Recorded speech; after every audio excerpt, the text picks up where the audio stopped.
Hello Matrix, and welcome to another video. Here we're going to be doing some work on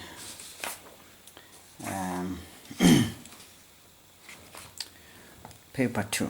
Okay, I just hope nothing interferes with our work here. So let's take this previous exam as well, because trust me, these previous exams will have a stronger bearing on the type of questions that you may be faced with. So I trust that this will find you guys within ample time for you to have a look and compare with your understanding, double check some things that probably are important. Of course, I'll try to point out what perhaps is important and show you how to survive some things even if you don't really have that much to go with them. And then let's see, where does it take us? So we're going to start with the MCQs. So I'm not going to read the instructions, not really that much important at this stage. So let's go. So there is a question here, so I'm not going to read that instruction, but please make sure you do read. So I'll focus on this one because I already know those are general instructions. So it says, which formula shows the way in which atoms are bonded? So remember, it says the way in which atoms are bonded. It shows that in a molecule, but does not show all bond lines. Is it an empirical formula? No, an empirical formula is a simplified version of the ratios of the atoms that are bonded together. Okay, molecular formula is the actual ratio of how those atoms are bonded, but it doesn't show the bond lines. So these two are similar. Structural formula, it actually shows every single bond. Okay, it shows all the bond lines as well as how these atoms are bonded. So obviously the condensed form, it only shows you the carbon-carbon bonds, isn't it? But it doesn't show you where the hydrogens. So those hydrogens to carbon bond lines are not normally shown in this condensed structural form. So the answer is D here. So the condensed structural form is a formula that shows the way in which atoms are bonded in a molecule, but does not show all the bond lines. Do we agree? Yes, we do. Okay, so let's keep moving. We don't want to sit on these questions. Now, which one of the following compounds has hydrogen bonds between its molecules? Okay, so now we need to investigate which what are these basically. I mean, if one looks at this one, from what we can tell here, this is simply an alkane. Okay, an alkane only has London forces between the molecules, so I'll leave that one alone. So as you can see here, how many carbons there are here? 1, and then there's 2 here, and then there's another one. So there are actually 4. So this is what are you saying, Mr.? Okay, let's not try to name it. Okay, it's not necessary. So we're just going to go with the flow. So basically this is a butane, sort of, I guess, I believe so, or some methyl propane. Okay, doesn't matter anyway. So this is what we have, but from this structure I think it's a linear molecule, so it would be a butane. So there would be 4 carbons there.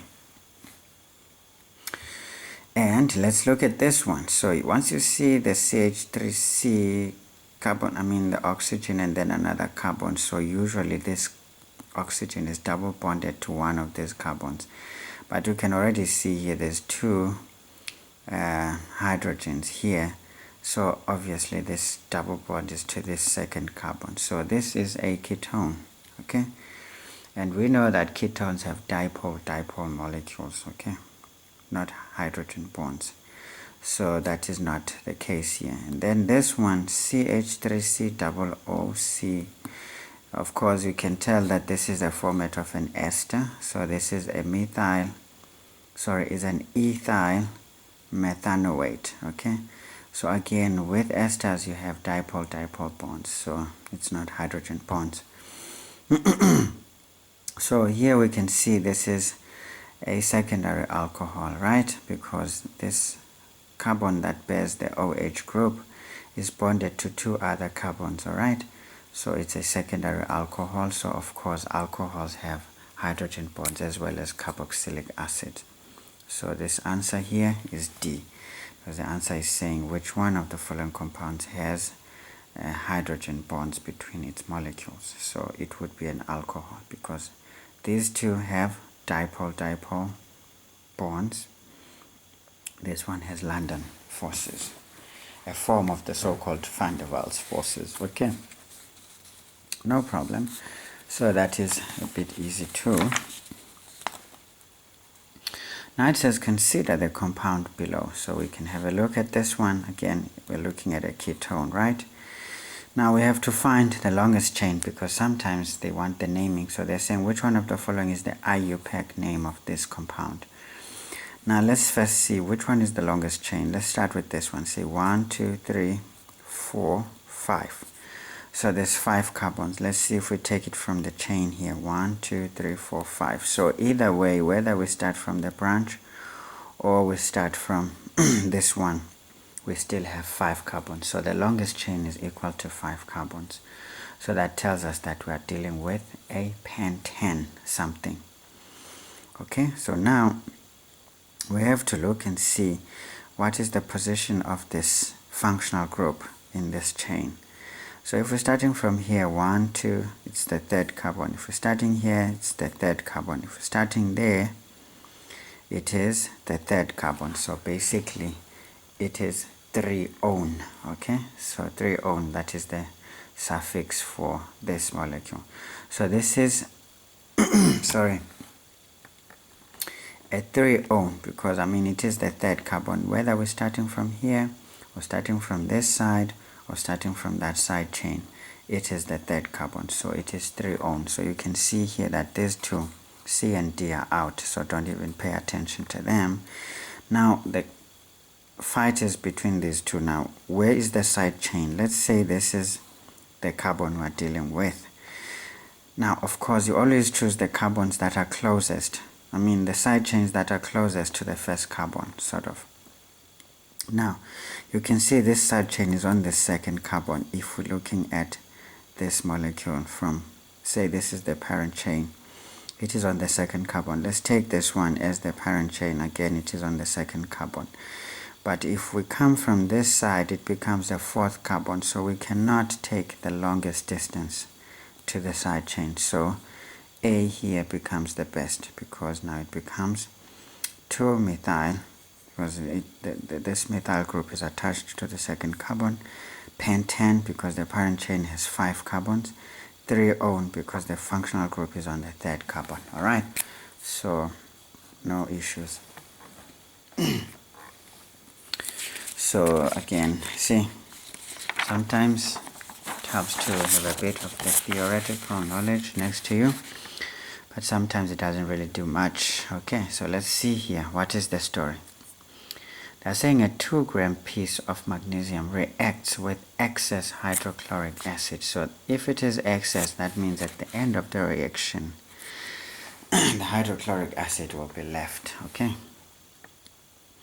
And then, it reacts according to the following balanced equation. So magnesium solid reacts with 2 molecules of hydrochloric acid, or 2 moles, not molecules here, 2 moles, but moles is molecules, isn't it? Yeah, gives us magnesium chloride plus hydrogen gas. So this is inorganic chemistry when you want to produce the hydrogen gas. So this is how you can do it.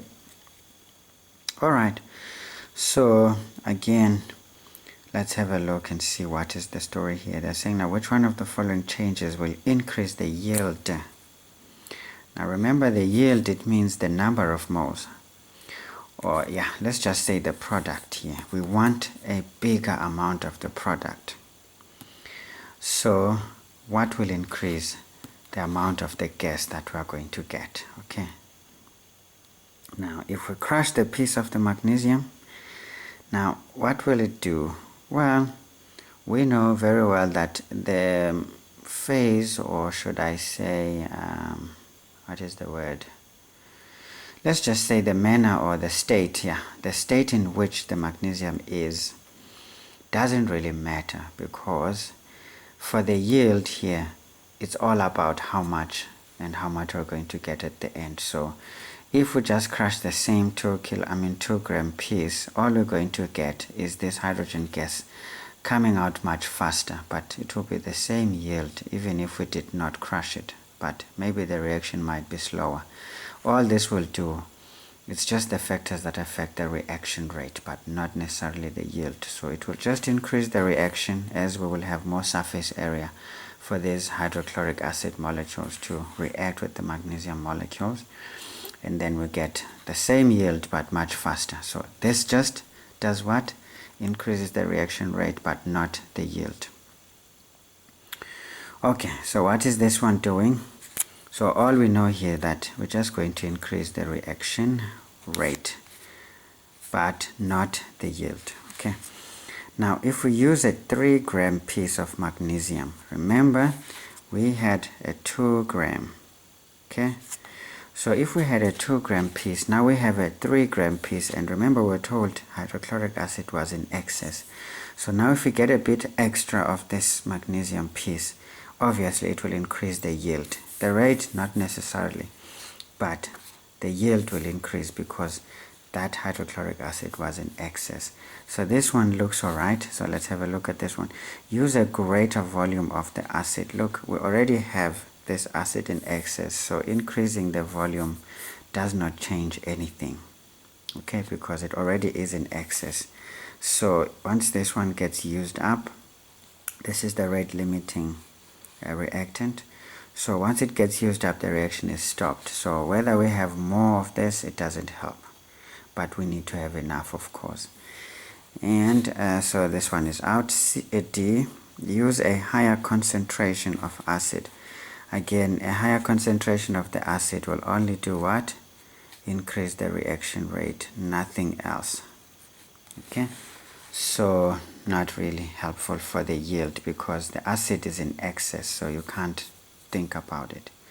So its concentration at this point in time will only make the reaction faster, but not the yield of the hydrogen gas. So in essence, we have this one here as our answer. Okay, I hope I'm not taking too long, explaining too much, because we don't have time, man. Next one, it says now the Maxwell-Boltzmann distribution curve P represents the number of molecules against kinetic energy. This is the number of moles against the kinetic energy of a certain reaction. Okay, now they're telling us that Q is obtained after a change was made to one reaction condition. So what could that be? Remember, we have to think about what is what. Okay, let's have a look here. So this is the number of molecules that are reacting here, and this is the kinetic energy of those molecules that are reacting. So it says now which one of the following changes resulted in curve Q. So all you can see here, what you can notice here is that, look, this one is much shorter, so this here reads the number of molecules. So it just tells you that there were this number of molecules reacting. This is the maximum number of molecules that were reacting at that point. Okay, but what can we tell about Q? The number of molecules that now are there is much higher. So it has something to do with the number of molecules here that we added, either a concentration change, yeah, I think more of a concentration, because a concentration means you have more of the number of molecules, maybe something to do with concentration. But what about the energy? We can tell that, look, these two are sharing the same kinetic energy. So when you talk energy, you're talking temperature. Okay, so these ones, they actually are having the same kinetic energy at the peaks, but different number of molecules. So definitely temperature is the only thing that can increase the kinetic energy. Others, they just deal with number of molecules. So here, if it is a gaseous equation, we can talk about a pressure change. That secondarily in aqueous solutions is what we talk about concentration. So we're looking for something like that in these options, but it cannot be temperature for sure. Now it says adding a catalyst. Look, a catalyst just lowers the activation energy needed for the reaction to take place. That means it increases the reaction rate, but it does not increase the number of molecules participating in the reaction. It also doesn't do anything with the energy of the molecules, okay?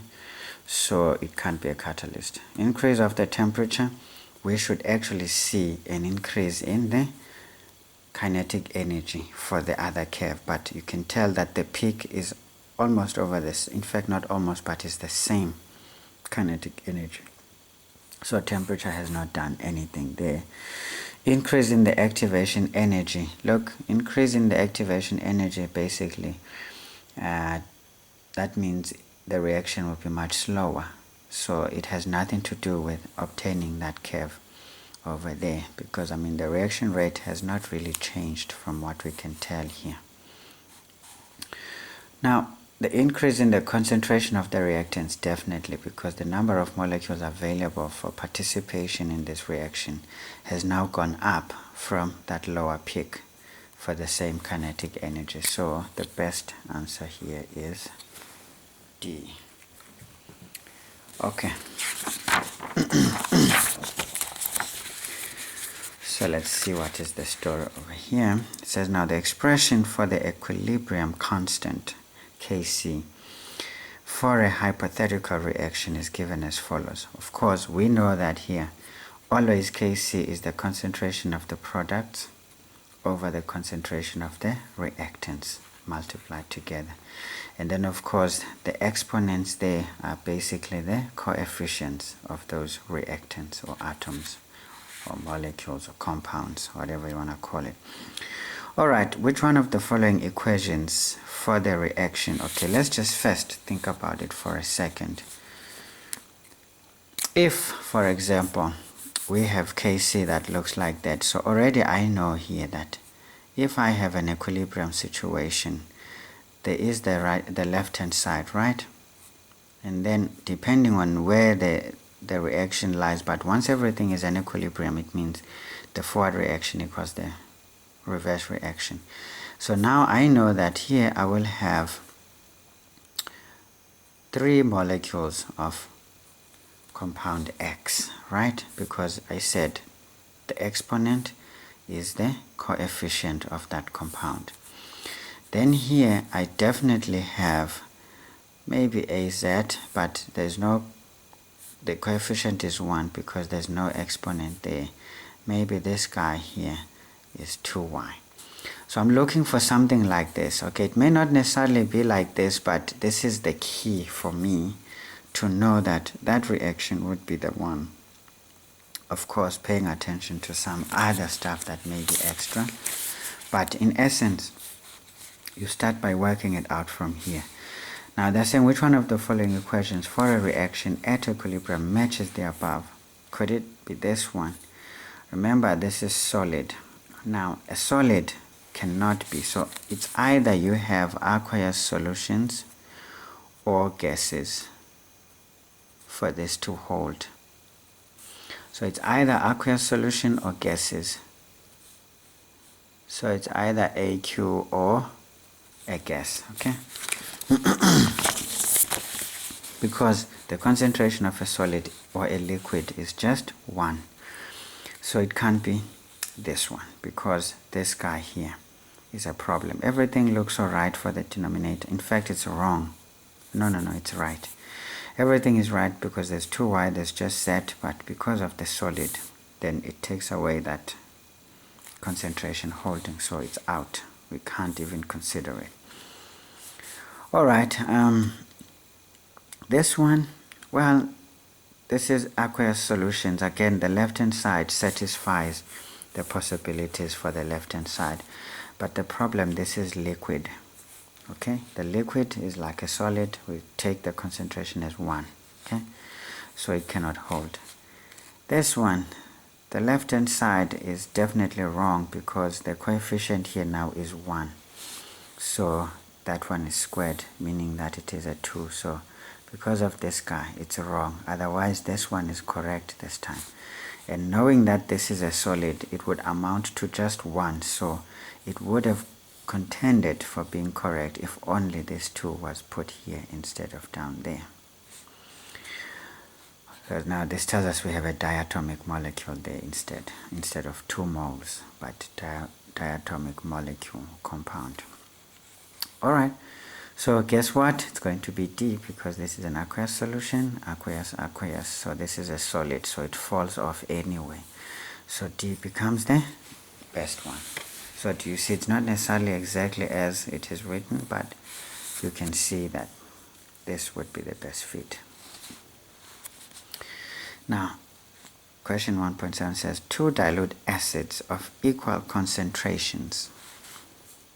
Equal concentrations. Now, what do we know?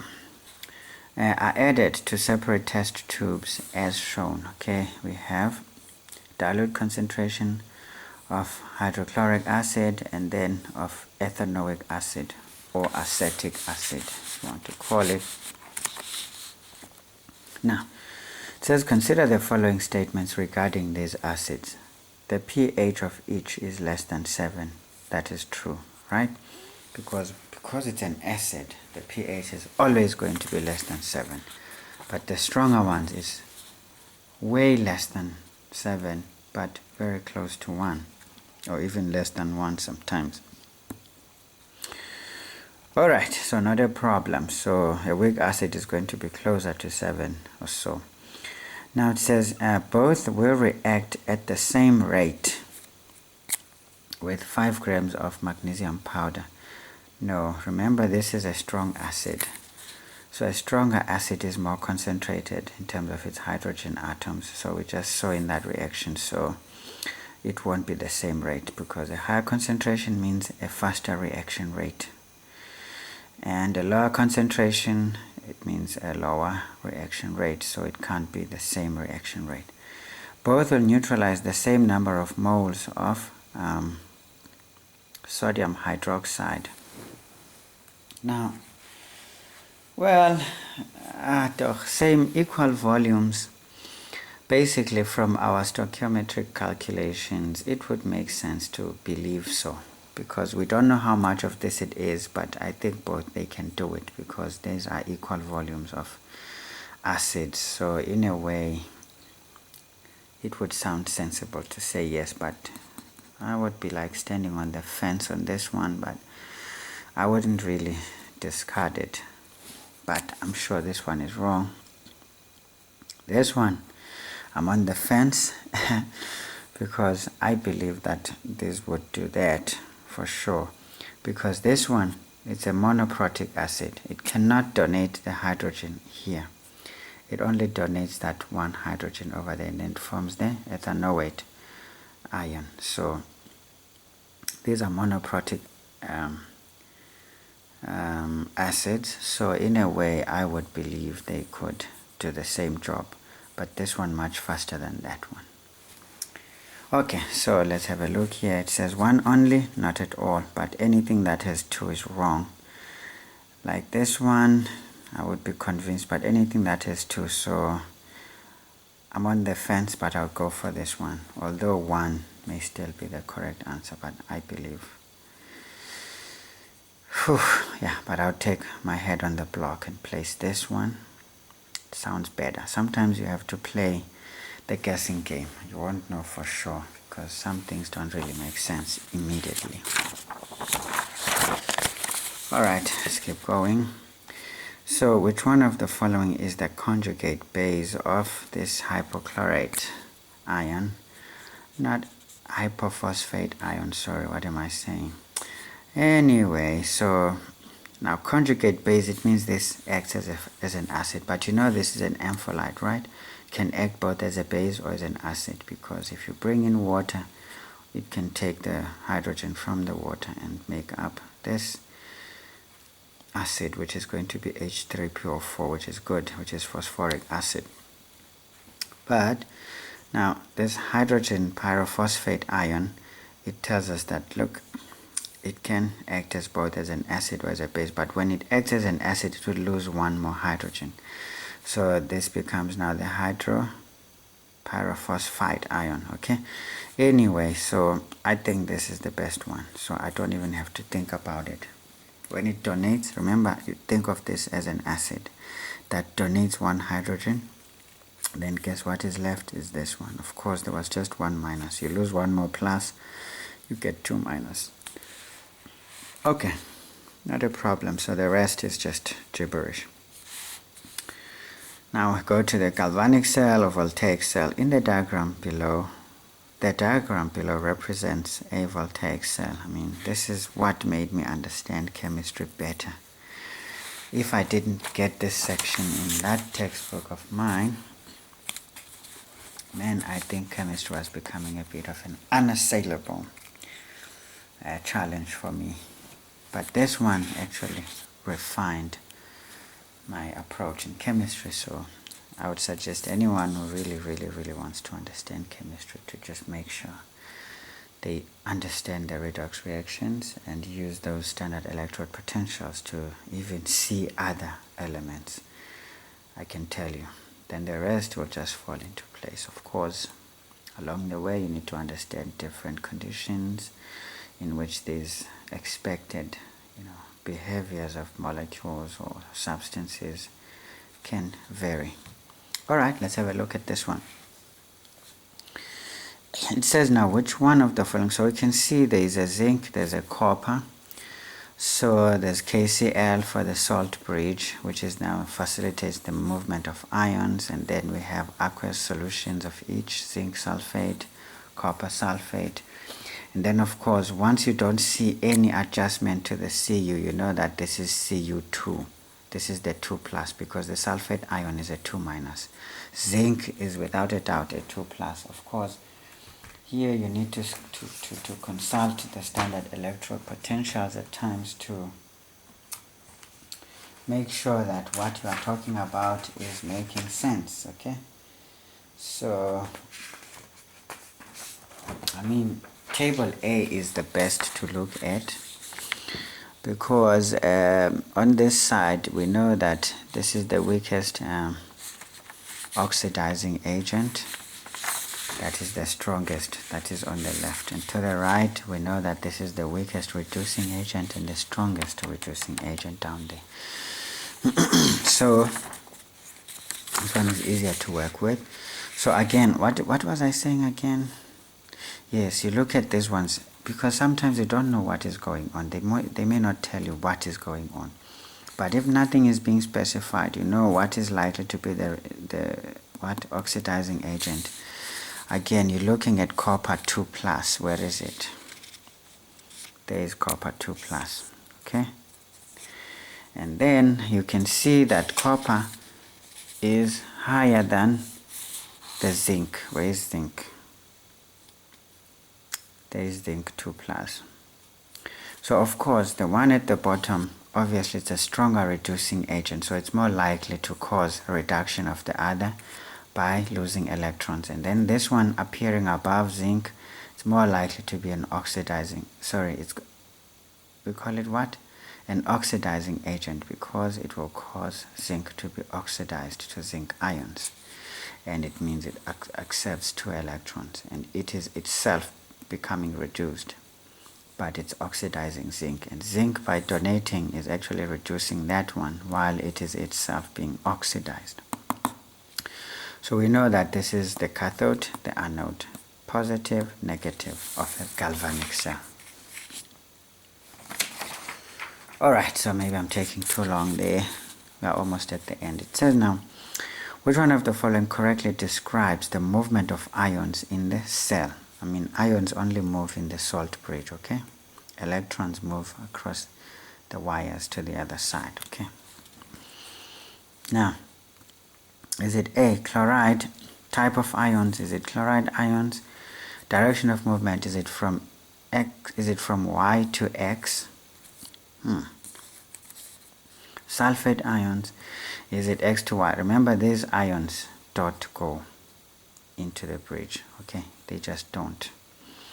But what will happen is here, some ions, the copper ions will be reduced to copper, and then leaving these sulfate ions unattended, okay? When this plate becomes much more negative, then the positive copper ions will try and get there, isn't it?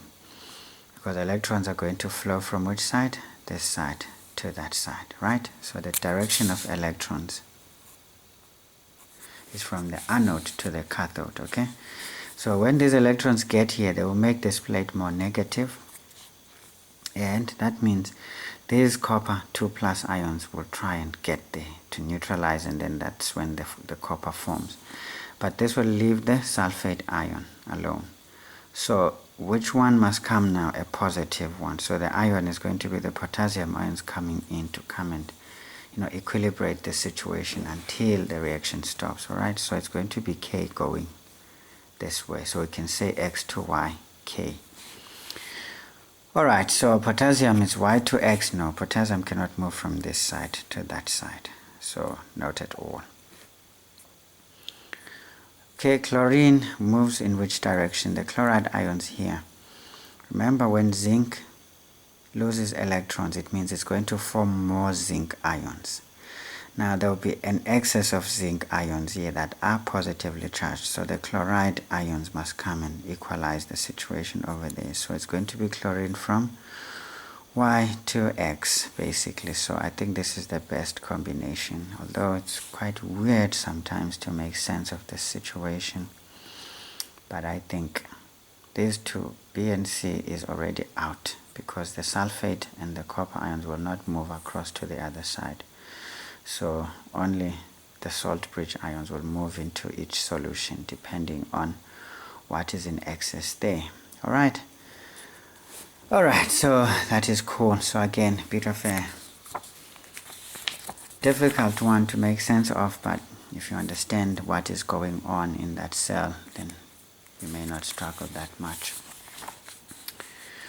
Okay, now the last one. It says, now the diagram below represents a cell that is used for the refining of copper. So anytime you hear something like purification or a refinery or something, this is talking about an electrolytic cell. Everything is twisted about in that one, okay?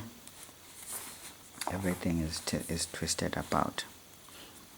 Because now here, you're not converting chemical energy into electrical energy, because this is what a galvanic cell does. It takes chemical energy and converts it to electrical energy, okay?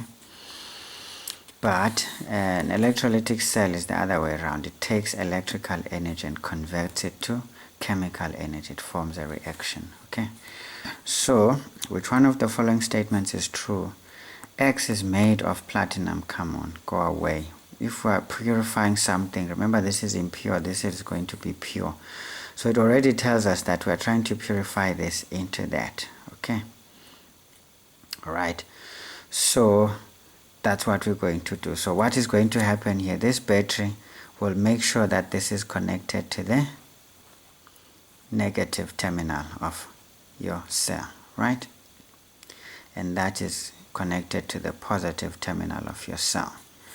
And when you make this plate negative, this copper will go into this one, right? But because you're going to lose copper, this copper from the impure will come back in here and try and equalize the situation, and then again this will continue as long as that battery will last, okay, or as long as these will be available for movement. So now that is the situation. So where you're having reduction, it's actually now the negative as opposed to being reduction positive terminal. So reduction is happening in the negative terminal this time, and oxidation is going to take place in the positive. So you see, that is the story. So the anode here now is the positive, the cathode is the negative, right? Very crazy situation. Anyway, it makes sense. Which one of the following now statements is true? So we can't be talking about platinum, doesn't play. This is copper as well. Okay, it can be anything truly. It can be silver, it can be platinum. So, but I don't think it's platinum, but it can be anything. Because if you want to take, for example, a lead and you want to put copper on top of it to electroplate it with copper, so it can happen. So I don't know. The mass of X increases, definitely, because you will start piling up more copper, so the mass will increase. So this one sounds a bit more correct, although this one makes me stand on the fence. Platinum is usually used as a catalyst. I doubt if it would be useful, because I think if you have platinum there, what will happen? Maybe these ions will go to the platinum and form something crazy that won't work. I don't know. I really don't know. Maybe it would form platinum is PT, maybe platinum sulfate. I don't know. I don't know much, but I would be on the fence about this one, although it may give some sense as well. Now it says X is the electrode where oxidation takes place. No, this is where reduction is taking place, so this one is definitely out. X is connected to the positive terminal of the power supply. The answer is no, because you want to make this one negative so that it can attract the positive copper ions. So it's connected to the negative. So C and D are out, but I know for a fact that the mass here increases. As for platinum, I'm not too sure about it. Okay, so that is it. Again, double check these ones in case there's some wrongs, but chances are very small, I can assure you. Alright, so let us move on to some of these questions as fast as possible, okay? Because I don't know, man, how long this power is going to stay up, so let's just keep working. Now question 2 says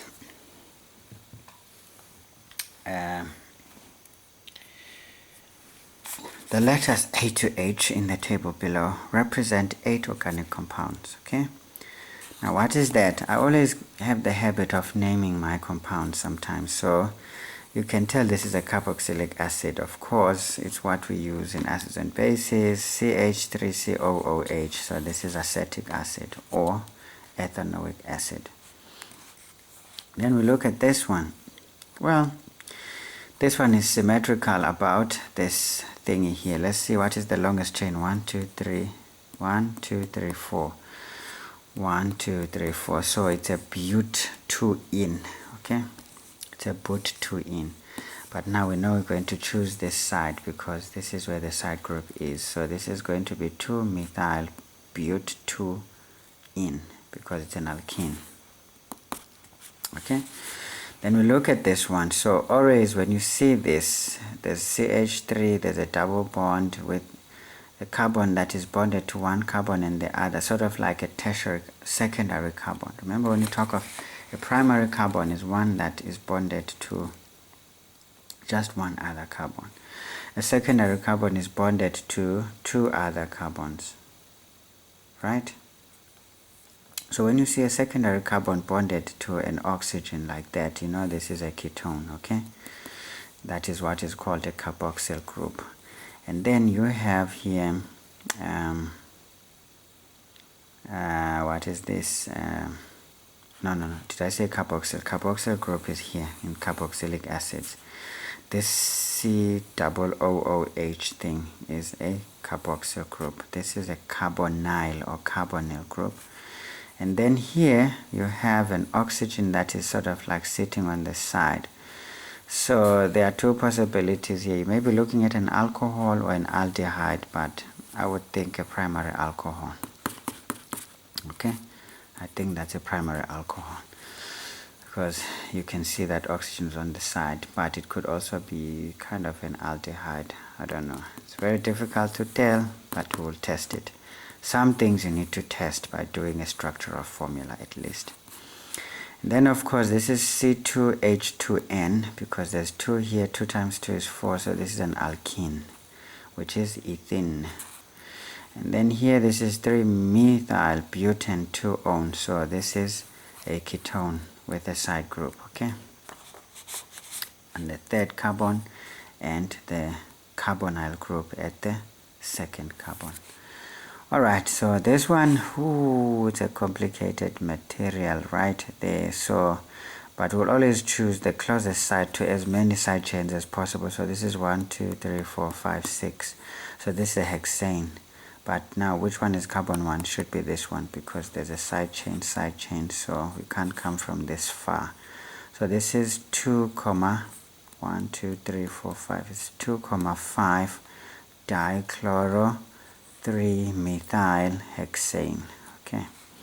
Now there's this 3-methyl butanal. So again there's a side chain there on the third carbon, and always aldehydes have that oxygen and hydrogen at the end, but the double bond is to the carbon and then the hydrogen. Alright, so not a big deal. So I mean, always try to familiarize yourself with this as best as you can before you start struggling and choking on these questions, because they kind of prepare you mentally as to what you're going. It says now define the term unsaturated compound. Okay, unsaturated compound, let's just answer it nicely and not be in a hurry this time around. So we're doing question 2. I don't know why this thing is moving away now. It's causing me unnecessary stress. Simpliftig, don't do that to me.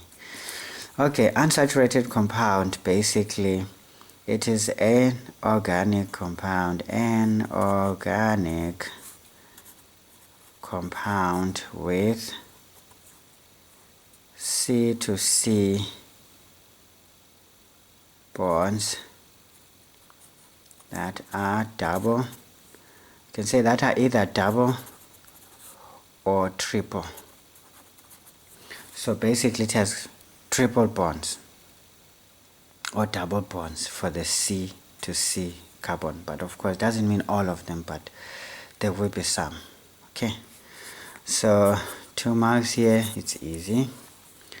2.2, what is the story here? It says now write down the letter that represents an unsaturated compound. Unsaturated compound, so which one is this?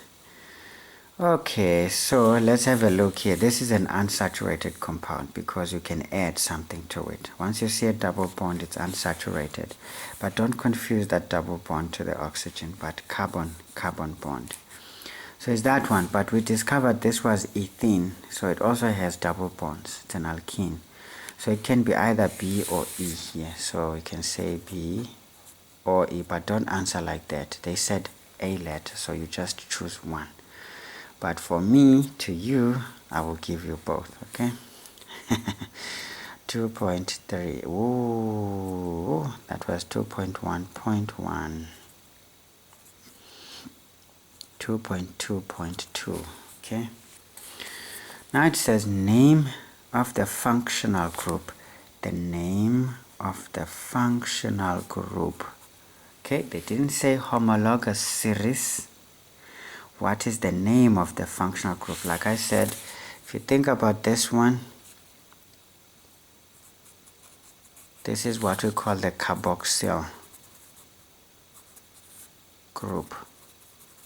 Okay, the functional group is the carboxyl group there.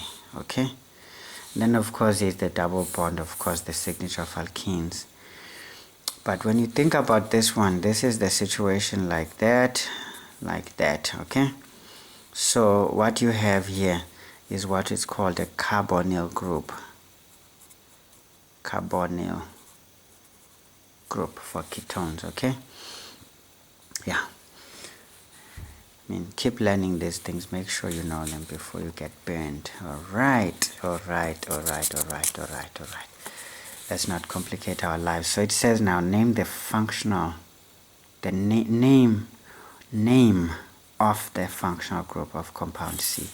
And we saw that this is a ketone, so it has the carbonyl group, because they wanted the name of that functional group, not the homologous series of that compound. Carbonyl group. Okay, so don't be calling out ketones. No one is asking you the homologous series for that. They want the name of the actual, which is this guy right there. Alright, so that is the story. Not a problem. So if they said the structural formula of the functional group, would do that, but they want the name of that, it is a carbonyl group, and then the homologous series for which this is the functional group, it is ketones.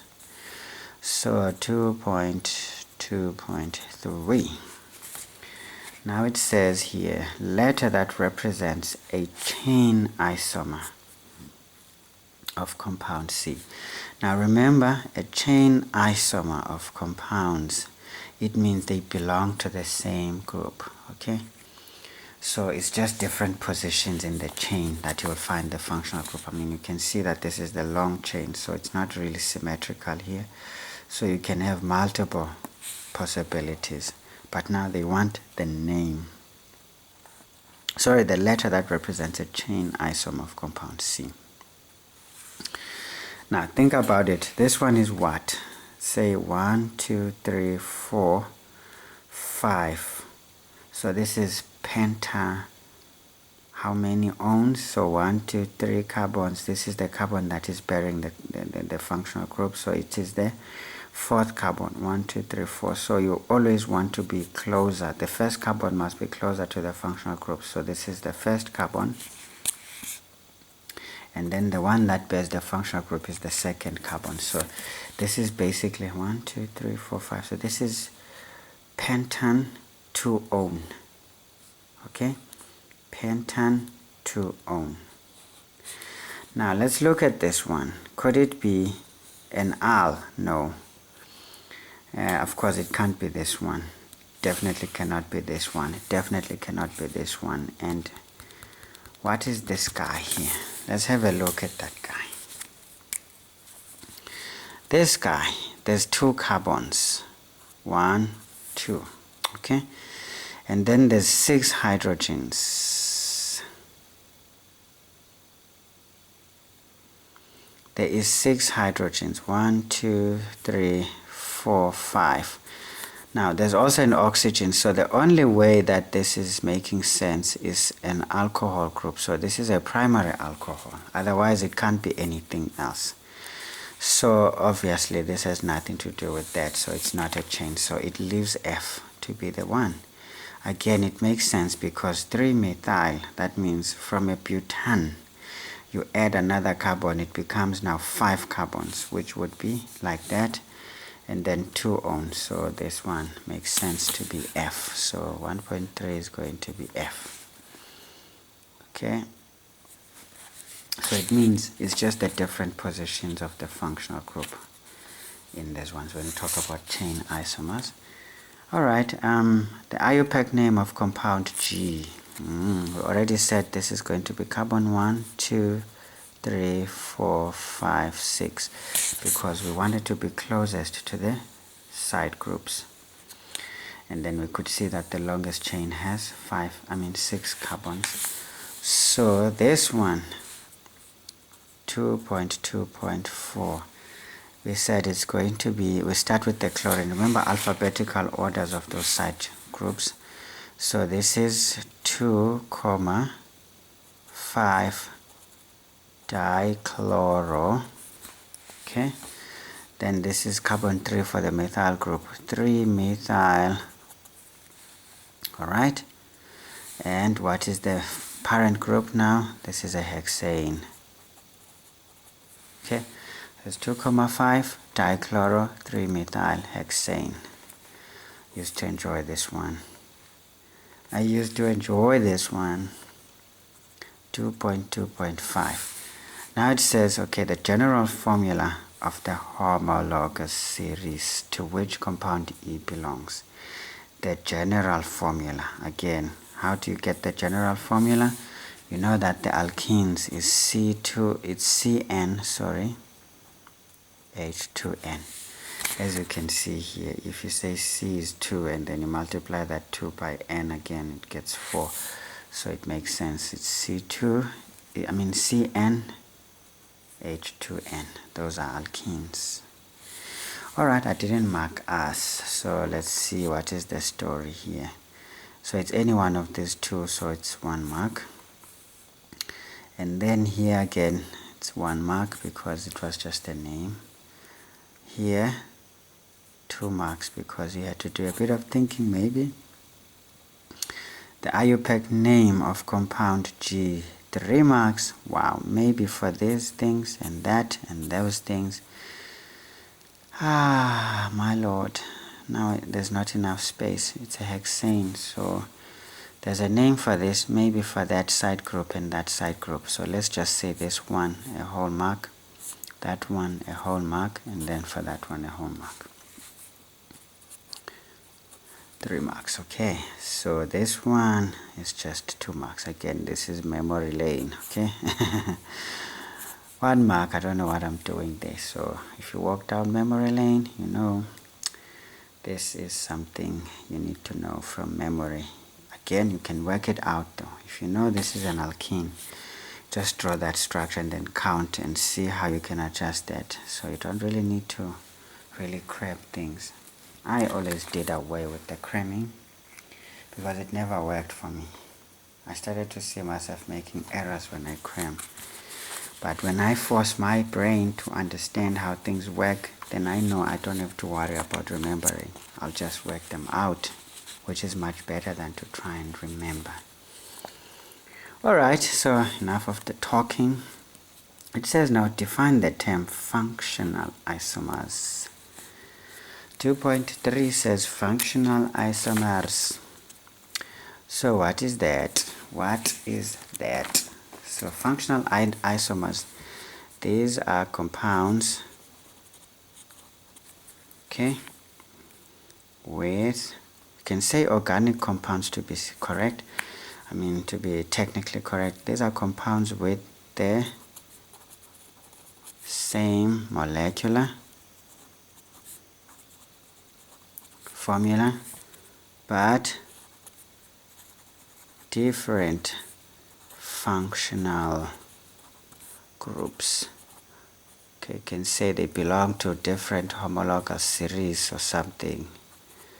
I mean, but the key word is that they are isomers because they have the same molecular formula, but they are functional in that they belong to different functional groups, or they carry different functional groups, meaning they belong to different homologous series.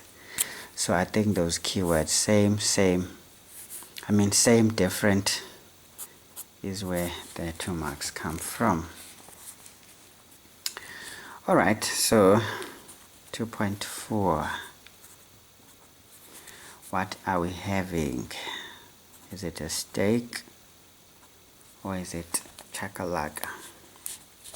Never liked that thing anyway. Alright, they're saying for compound A, write down the homologous series. Now, do you see the word homologous series? Now, you have to decide, is it a ketone, is it an aldehyde, is it an alkane, alkene, alkyne, haloalkane, you know, the likes. Fine. Compound A is what? We said it carries the carboxyl group, so it's a carboxylic acid. So the homologous series is carboxylic acids or acids. Acids, who cares anyway. Carboxylic acids.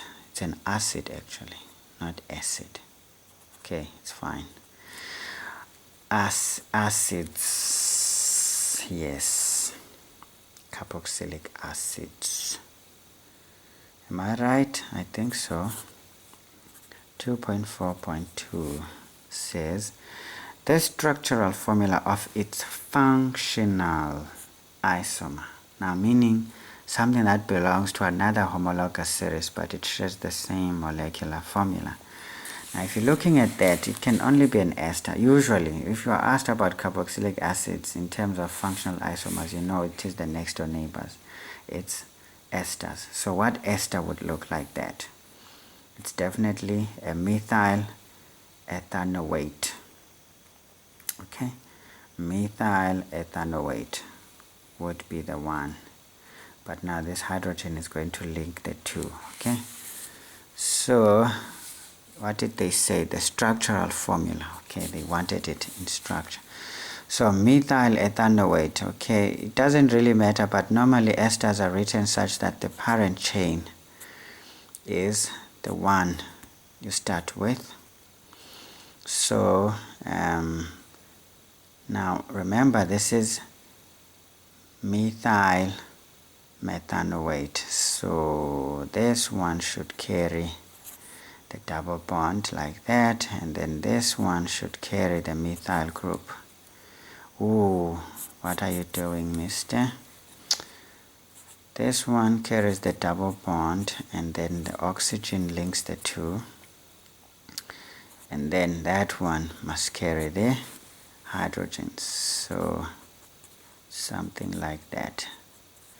So this is a methyl methanoate, which is the functional isomer of carboxylic acid, acetic acid, or ethanoic acid. Now let's count here. How many hydrogens? 1, 2, 3, 4. How many are here? 1, 2, 3, 4. You see there's 4 hydrogens. How many carbons? 1, 2. So there's 2 carbons. So do you see the molecular formula is going to be the same? It's going to be C2H4O2, okay, or 2O, whatever you want to say, because there's 2 oxygens as well. So that's the one. So if they wanted its name, would give it, but they wanted the structural formula, so that's fine. Get your 2 mark, I think, for those two. 2 marks. Now, with regards to compound D, okay, 2.5, so 2.5.1. So let's have a look at compound D. It's an alcohol. Great. It says now, compound D undergoes dehydration reaction. Okay. So when you dehydrate, you're going to force out a water molecule out of that compound. So when you force out H2O, that means you're losing the oxygen plus 2 hydrogens there. Sorry. Okay, so it says now write down the IUPAC name of compound D. So we saw that, well, we drew the structure already. So from here we can tell that there's 2 carbons and how many hydrogens? 6. 1, 2, 3, 4, 5, and then 6 with an oxygen. So this is a primary alcohol, so it's just ethanol. No questions about it, because even if you take this hydrogen, this OH, and put it there, it's still ethanol. Take this one and put it here, it's still ethanol. You put it there, you put it there, you put it there, it doesn't matter. It will always be on the first carbon. So this is ethanol. So you can't say ethan-2-ol, because like I said, it will always be on the first carbon no matter where you place that OH group. So ethanol is enough. 2.5.2. Now it says the letter that represents a product of this reaction. So when you do a dehydration reaction, that means we're going to lose 2 hydrogens plus that oxygen. So we're going to be left with 4 hydrogens. So it's going to be C2H4. It's an alkene. So it's going to be E, which is ethene. Alright, not a problem. Now what is the next one? Name or formula of the inorganic reactant. Again, once it says inorganic, that is used in this reaction. That means a strong acid, and I know the common one, 2.5.2, sorry, 0.3, the common one is sulfuric acid, so it's H2SO4. So you can write it name, because they said name or formula of the inorganic reactant, so it's sulfuric acid, but you have other options here. You can use phosphoric acid, you can use, I don't know, can you use hydrochloric acid? It's a strong acid, but I don't know if it can do the justice to the job. So, but I think the polyprotic acids that are strong acids are the ones to consider, not the monoprotic ones. Alright, we leave it at that, okay? So that sums up the 18 marks. You see, very nice 18 marks over there. No issues there. That was how many marks there? 1. That one was 1. So see, they were hitting you with some very nice questions that I think it's easy to survive, okay? It's easy to survive this one. So let's move, guys, so that at least we can finish this organic section here, and then we split the video into now this sort of like inorganic section after this one. Alright, so let's do question 3. Question 3 says the melting point. So now we're not talking, usually they love boiling points, so now they're talking about melting points. Okay, not a problem. And boiling points. Okay, so here they are. We are boiling and melting here, doing a lot of things at once. We are multi-potent. Okay, melting points and boiling points of 4 straight chain alkanes. Now pay attention here, they are not branched, but they are straight, and they are belonging to alkanes. Alright, as shown below. Let's see what are shown. Ribona dipuku kampa ribona ing. Akere shebe he. Hlomong hona le ntho re tla e sheba re bone mane. Hlomong tla re thusa, hlomong ha no re thusa, re tlo bona. Now, pentane, hexane, heptane, octane. So you know here, this one has 8 C's, 7 C's, 6 C's, 5 C's. So there's 5 carbon. So as we're going down the column, the number of carbon chains is increasing. Now, what are we observing with the increasing carbon chain? The melting point is minus 130. I mean, here now it's a small one. We're not talking about the direction here. We're no longer technically talking physics now. We're talking magnitude here. So this one is small, getting bigger, getting bigger, getting bigger. Because as you approach 1 from the negative, you're going bigger, right? Right. So this is like the Cartesian plane this time around. Okay, so we can see that with the increasing number of carbons in the chain, there is an increasing, melting point. What about the boiling point? Now you see this one, boiling point is 36, 69, 98, 125. So the boiling point is also doing the same. So as we go down, things are increasing. Okay, both the melting and the boiling point. So now it says define the term melting point. Again, definitions, buffet, definitions. If you miss this, guys, please try to understand what they imply. If you understand the implication, you will not struggle to answer these questions. Maybe this one is tired. Let's take another color. So 3.1. So what is a melting point? We can say it is, remember this happens at a temperature, right? It is a temperature. Temperature.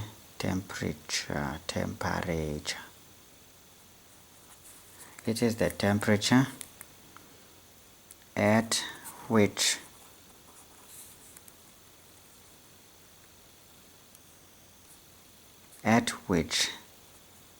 the solid and liquid, remember melting, we're moving from an ice sort of to a liquid. So this is the balance between the solid and the liquid phase. So it is the temperature at which the solid and liquid phases of a substance are in balance. All right, no problem. So think of the vapor pressure when you're talking about boiling point is from liquid to gas, right? But boiling point is that phase where these two are equal. So again, this is what is happening. There's a balance, or what's the word? Equilibrium. So maybe you can use the fancy word, but it doesn't really matter, man. But the key words here, I think, is the temperature, where the solid and liquid phases of a substance are in balance. Okay, so that should be enough. So when you understand, you just make your own words, which is saying to you, you must learn that English is very difficult as it is, man. I'm still struggling to speak it well, even though I tried my best to speak it better. Cannot, can't. I just can't. So maybe you guys can. Maybe you can speak it better. Who knows? But here's the thing, you gotta understand how the language works so that you can use it. You don't only speak it so that you can sound and use it well. Anyway, doesn't matter, but you see here, tells you that in physics you can't drop the languages, because if you drop the language you will struggle to speak your mind. But physics allows you to speak your mind. The language comes in to help you to effectively communicate your knowledge. Anyway, let's keep moving. We are not here to stay. We are moving, and moving very fast. Alright, so what is the story again? It says now write down the general conclusion that can be made about the melting points of straight chain alkanes. Okay, what is the general conclusion? You can see, man, as the number of carbon atoms increase in the chain, what is this about? Melting points, and so does the melting points. They are increasing. So you can say as the number of carbons increase in the chain, so does the melting points of the substances or the alkanes. Okay, you don't really have to say too much. Like I said, you just interpret what you see on your table. It summarizes your work for you. Just have to interpret your table. So nothing serious, no? Please, man, use as simple the English as you can. So as the number of carbon atoms in the chain increase, the melting points also increase. Wabon? Ya, hanse di nyolowa ka mane le ka mona di a nyolowa. Wabon, ha di carbons tsa teng di nyolowa, le di melting point tsa teng di a nyolowa. Wabon? Ho tjho hore jwale o tlo nka nako re ntho na e change mo ene le ice, wabon, hore be metsi jwale. Wabon, ntho tse jwalo. Wabon? Ya man. Tshwanetse hore ntho tsena di be bonolo, man, di ska ba thata. Fela he re a ithatafalletsa ka hore ha re batle ho balla ho tseba, re balla ho feta. Ska balla ho feta manantate. Etsa sure hore ha o balla ho tseba, ene ka tsebo ya hao o tlo kgona hore o arohantse dintho. O ska kopanya dintho tse sa kopaneng, o kampa o arohantse dintho tse tshwanetseng hore di kopane. Ha bona tsebo ya hao e tla o thusa hore etse jwang ha o kopane le ntho, o kampa o tshwanetse hore etse se seng. Ke buang ha ke bua jwalo, ha ke bue next. So tshwarelo he ka o sa be le ho itshwara. Bona monna ke rata ho bua. I love to talk. Sometimes I speak out of 10. Anyway, so it says now, name the type of van der Waals forces between molecules of octanes. Again, guys, please read this section. It's very nice. Sometimes it doesn't seem to make sense, but it's very nice to understand. This is now the physics, because what are these forces? This is basically electrostatic forces between the molecules. Remember now, you need these molecules to be a certain distance from another before the actual forces can have effect. So you see, this is why now you would have a solid. Solid tells you that the forces are much stronger than in the liquid phase. They're a little bit more relaxed. And then the gaseous phase, the forces are even weaker, such that the molecules are far apart. Okay, so now these forces in the alkanes, we said they are what? They are the London forces. So these are the London. If they just said which type of forces, they didn't name that van der Waals forces, you can even safely say van der Waals forces. But the type of van der Waals forces that are there is what? It is the London forces. But remember, van der Waals forces also include the so-called ion dipole molecule. Ion dipole or dipole forces and stuff like that. Yeah, man. Yeah, man. It's like that. It's like that. 3.4. Now let's quickly move here. Write down the predominant phase of the following alkanes at 100 degrees. So it says now what would be the predominant phase, meaning which one is going to be more than the other between liquid, gaseous, or stuff like that.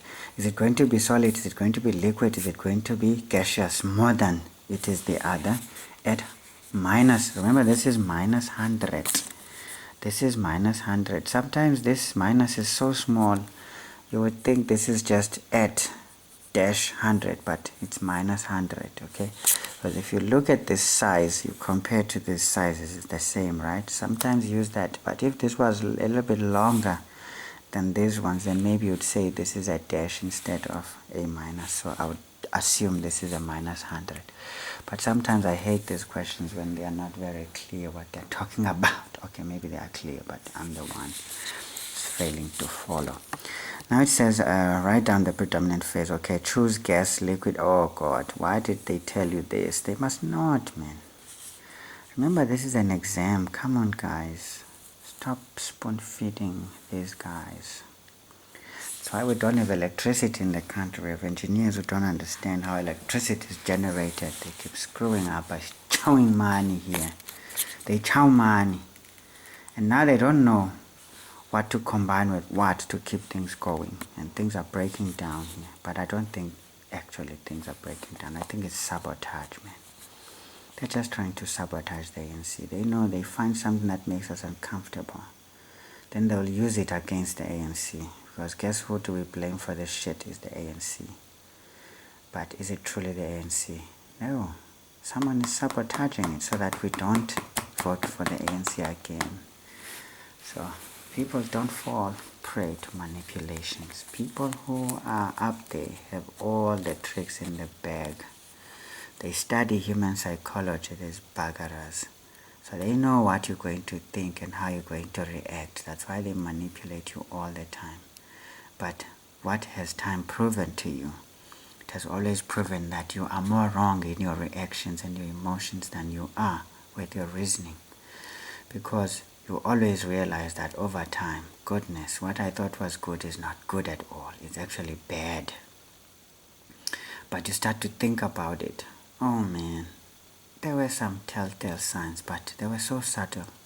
You would not pay attention to them because you always look for something dramatic to focus on, and this drama is bad because it's all an act most of the time. And guess what? Catches up with you and you are trapped. Anyway, we're not politicizing. Ish man, why do I like to talk? But this thing is the reason that started me talking. I don't like people making it too easy, you know? Come on, guys. They're now forcing you to pass this exam. They must make you fight to pass it. Because how will you say you know it if they make it this easy? If they said phase, it's enough. Don't, please, come on now. I'm not happy with this one. I feel like not answering this question anyway. So pentane, let's look at pentane. So we're looking at minus 100. So pentane melts at what? Minus 130. Okay? 130, so it melts already. And at 100 it's already liquid basically. Okay, because it only boils at 36, so meaning it is still much more liquidy than solidy, but it's definitely not gaseous, right? Remember, the ones that are gaseous at room temperature anyway, it's usually the small carbon chains, which is 4 and backward. Okay, but let you start talking about 5 and more, they are more liquid at room temperature than they are something else.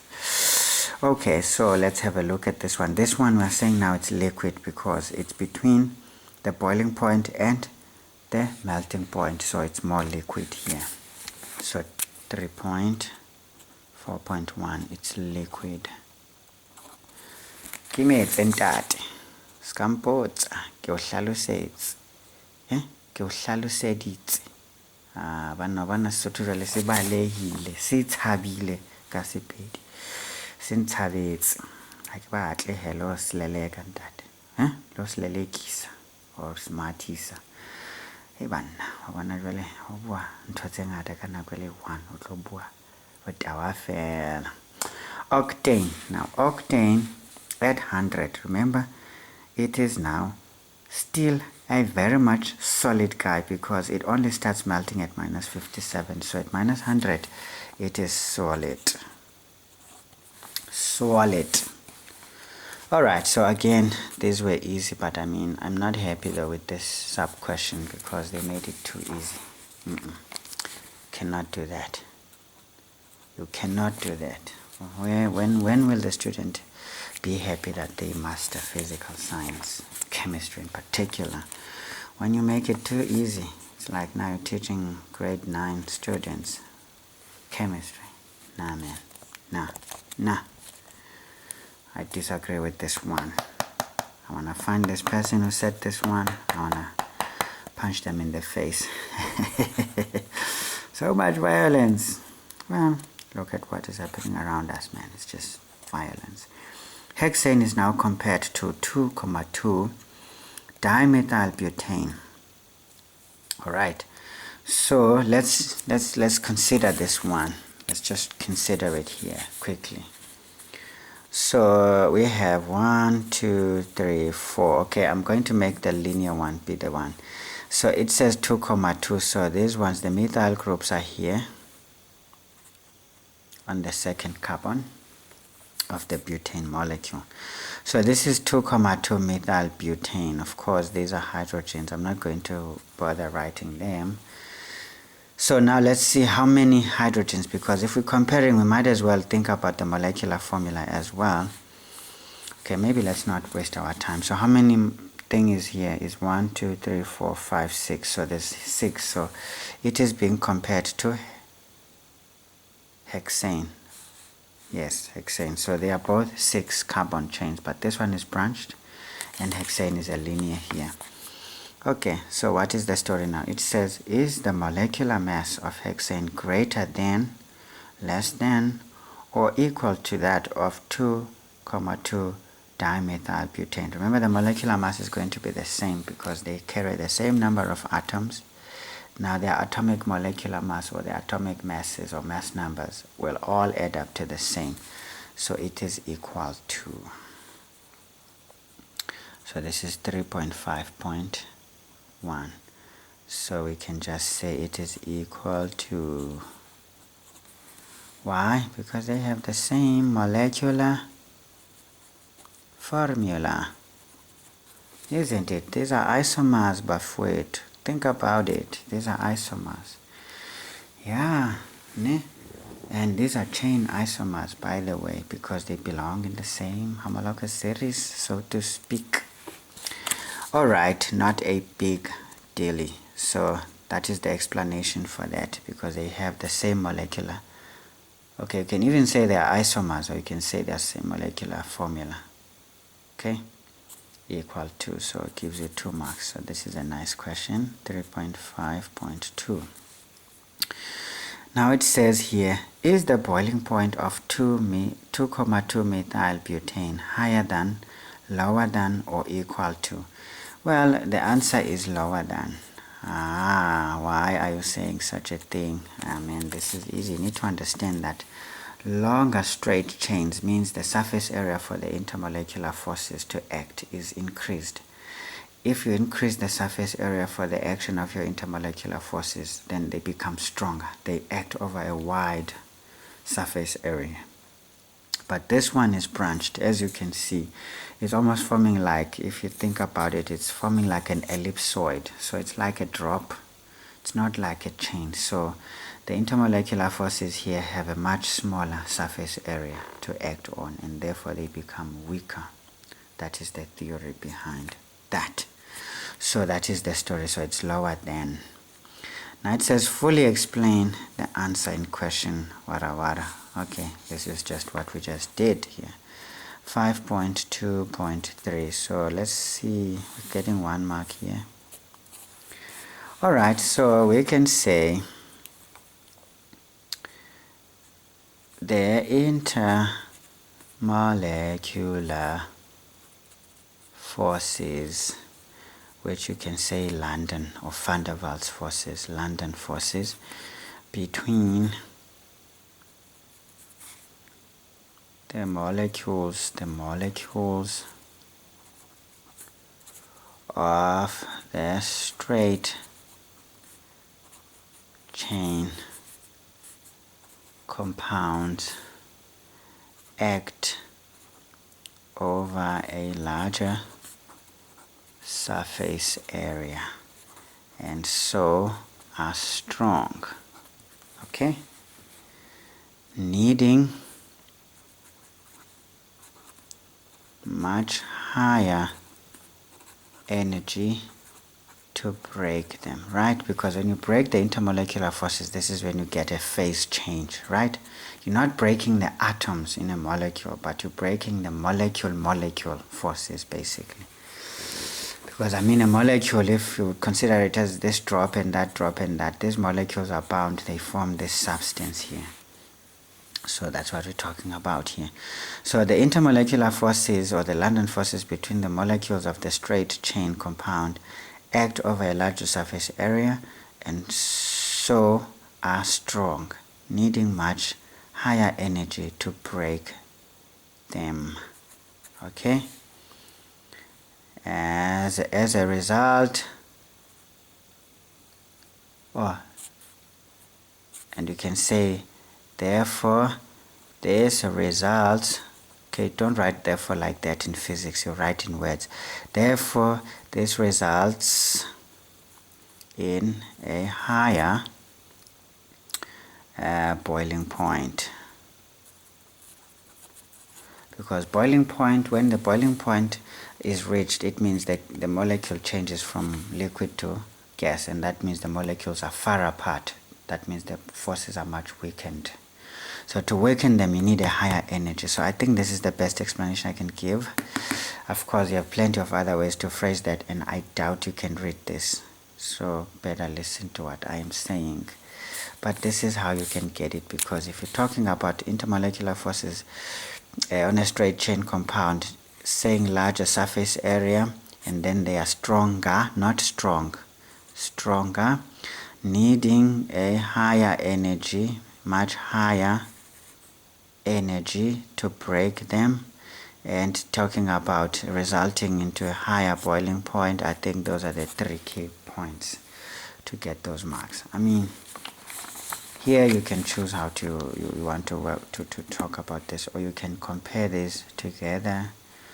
Sometimes you can put this into a table and then try to link the story together for each. But if it is 3 marks, you can just use one and go all the way, or use the other and go all the way, okay? So that is the easy 13 marks of this question. Okay, let's just finish this organic section quickly so that we can chop this video before it starts boring. Before it starts boring, you know, I don't like to be bored. I like to be entertained. Entertainment is the best thing ever. It calms your nerves, man. Gives you peace of mind, break. But the kind of entertainment we have nowadays is a rubbish. I'm sorry if you guys like it, but it's crazy, man. The stories they tell, You see, the crimes that we face today is exactly the shit that is in those stories. But these crimes are always preceded by these crazy stories. Instead of these stories trying to portray what we see and maybe try to stop it, they propagate it and make it look nice and cool. Now we are crying, we're having problems. Brutality is all over around us. And we're like, this is the devil. But I mean, the devil is just melting in hell. He's trying to find a way out of his own hell. We're busy blaming him for our own troubles here on earth. But we keep feeding ourselves the poison that is killing us. Because if you look at these stories, man, the narrative they give there, it doesn't help anyone. But it messes up everything. But hey, what am I saying? What am I saying? Question 4. 4.1 says, compound P is used as a starting reactant. Oh, I like this question as well. This is nice.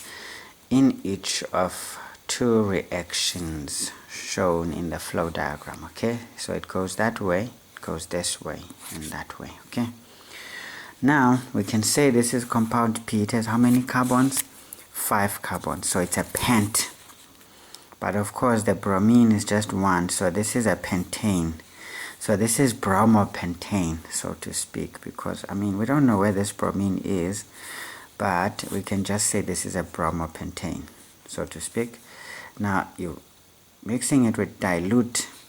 Now, when you're saying dilute, it means you are going to do some sort of an addition reaction, if you think about it, because you're hydrolyzing. It's hydrolysis here.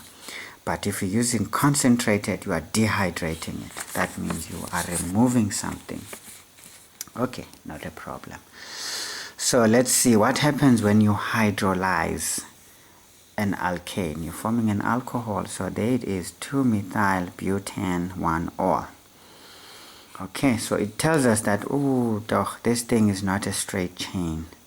It's a branched, because this IUPAC name, I mean, remember they gave us the molecular formula, so here you cannot tell whether there's branches or not. But from this one, it is read from the structural formula. So if it is 2-methyl-butane, so we know that the parent chain is 4 carbons. And then on the second carbon, there's a methyl group. Then of course, there is these guys over there.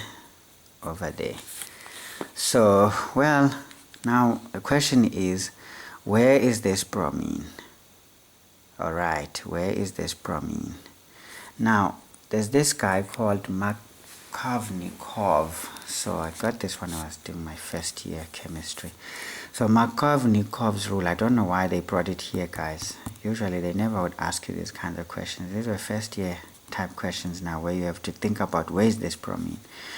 So this is essentially, of course, this is butanol. So butan-1-ol. So this is a primary alcohol. So what does this tell us? Okay, let's not talk of Markovnikov's whatever here. Maybe it does not apply, because they're telling us that this ol is on the first carbon. Right, and it's because we put this one in there. So we substituted a carbon. So this ol is over here. So let's just say the OH is over there. So this one would be hydrogen. Okay. We're not going to worry ourselves with a lot of things. Why did I put the hydrogens now? I don't know, man. I don't know now. So it's a problem. Now already this tells me, here all I ever did was to just replace. It's a substitution reaction here, where I'm hydrolyzing this thing. I'm adding the OH group. So I added the OH group to the first carbon according to this. So it means this bromine was in the first carbon. So I can already picture my structure as like this: 1, 2, 3, 4, like that, because I mean the branched chain is much more stable, so it never really gets involved in these reactions at all. So this one is usually much more stable. So it means I had my bromine over there, and then of course my hydrogens, you know most the drill here. So this is how that molecule would look. So sometimes, trust me, when you interpret your diagram and try to put some sense into things, you will become very good at this, because you'll just take all these marks and smile, man. Get your distinction, walk away. 100% doesn't really matter. If you got a distinction, you got a distinction. 100% is just a bonus that, look, it became too easy for you, alright? Which is fine. But I can tell you, it doesn't really have much effect, but the distinction does. Alright, so here now it says we are dehydrating this. So when we're dehydrating this, we're going to take out two things here. Okay, and then we get compound Q. Alright, and then compound Q reacts with a haloalkane, which is hydrogen bromide, to form the major product, which is compound R. Okay, now I don't know what's going on in here. Okay, but if I know that I'm dehydrating this, obviously when I take out water, essentially I'm going to be streaking that bromine out as well, because it's highly reactive. It's going to react much more strongly with the sodium than it can react with the carbon, isn't it? Because of the differences of the electronegativities. So we know that alkaline earth metals react much strongly with halogens and halides. Okay, so I know that, well, this one is going to have to come out. I'm going to force a hydrogen out to add up here and get water out. Then this sodium is going to pull that bromine out. So I'm going to essentially lose a hydrogen bromide in this reaction. Hydrogen is going to add here and get water out. Sodium is going to pull that and form sodium bromide or sodium bromine, whatever that is. And then whatever this will be, if I've lost two things, a bromine and a hydrogen, that means this is an alkene, because there's going to be a double bond now to make up for those two lost substances. So here I know I have an alkene, even though I'm not interested in really wasting my time a lot in trying to figure out the structural formulae, but I have an alkene here. So that in this alkene I can have a addition reaction. Now if I'm adding hydrogen bromine, this is hydrohalogenation, which is an addition reaction. So basically I'm going to have an alkane parent with this. So it's a haloalkane I'm going to form here. Alright, not a problem. So not a problem. So at least I think this is enough to try and figure out what is going on in there. Now let's move, guys. Here, especially share that with an question in Degele.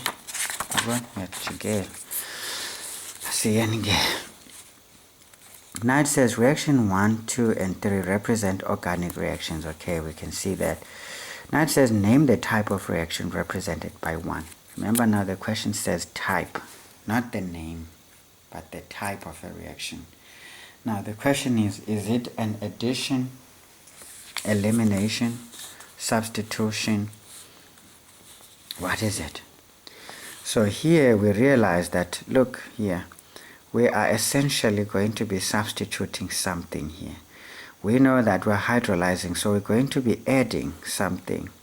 But while we added it, we took out something out, because the sodium will pull this bromine out, because now we have an alcohol without a bromine. So this is now what you would call a substitution reaction.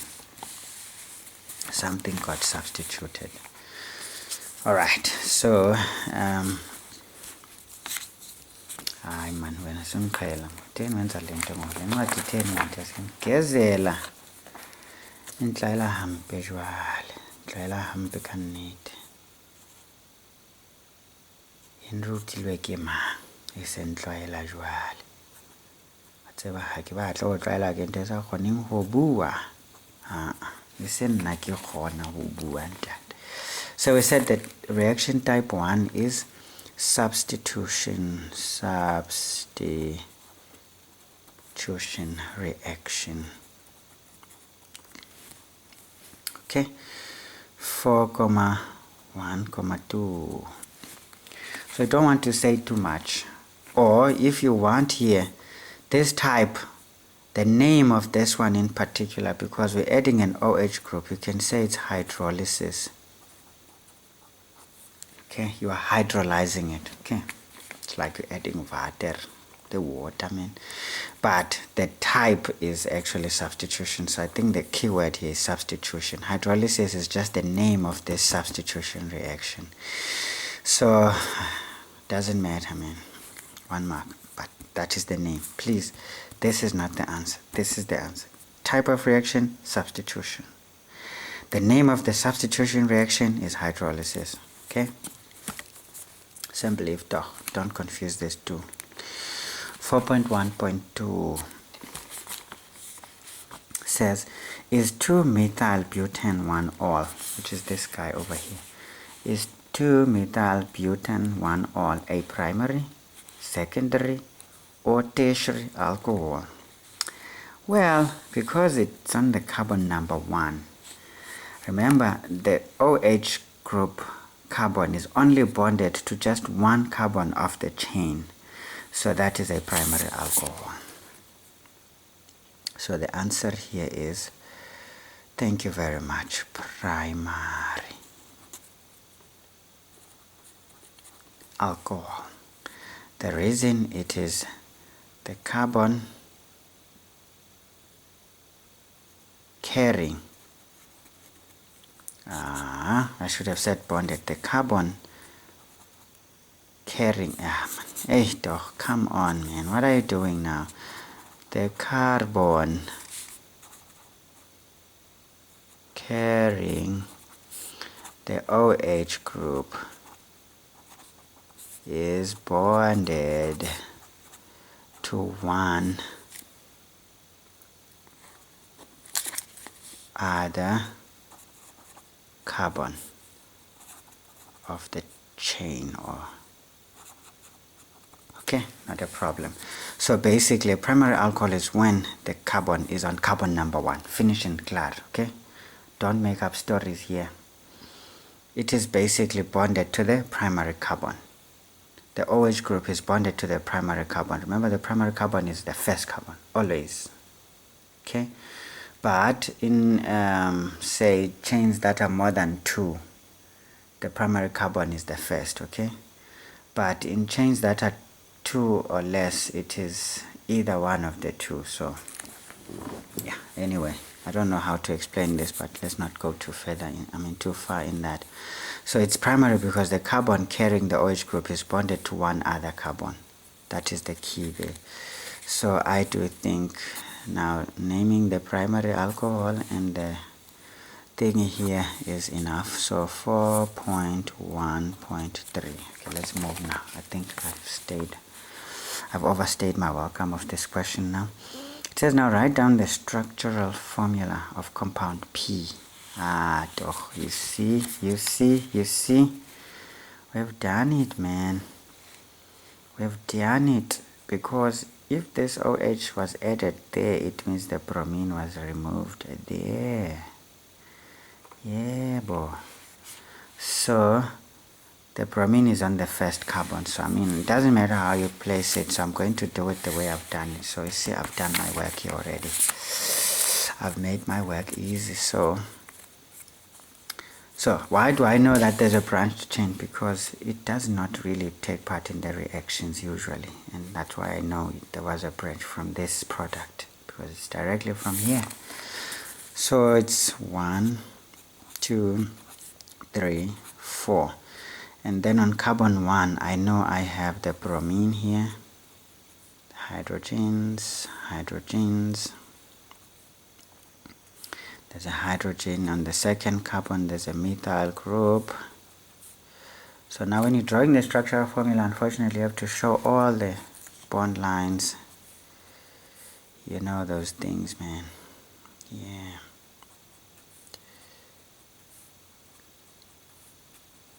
Okay, great. So this is what it looks like, but key is that the bromine is on carbon 1. So this is your carbon 1, okay?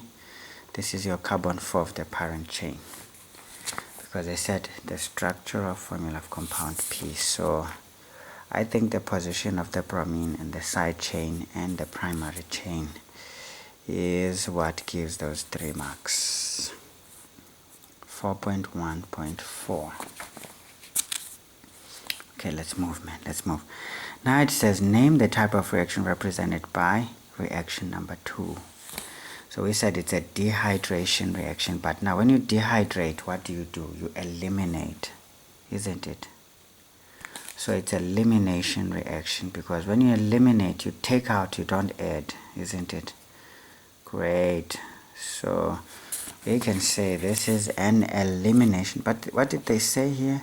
The type of reaction is elimination.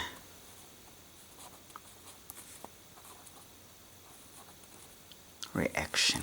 Okay, great. But the name of the elimination reaction is dehydration. Dehydration. Okay, great. So, but here's the key, is eliminase. Yeah, rentsha something. Harikenye next rentsha fela. Lahla ntate. Lahla. Ndawo kuthiwa selahla ngubo lengakuthi. So siyayilahla le ngubo. Replace ba. Okay, that's fine. To which homologous series does compound Q belong? So you see, alkene. You see, sometimes your interpretation, as you get tired, but you think you are just tired, but you're finding yourself answering some questions before you even read them. So it says what? Name to which homologous. Now homologous series is alkenes. They didn't ask its name, so these are alkenes. So you had the explanation. I'm not going to go through it again. So 4.1.6. Now it says name the type of reaction represented by 3. Now this, we are simply putting this in and that comes out. So this is an addition reaction. Of course, the name of the addition reaction is called halogenation.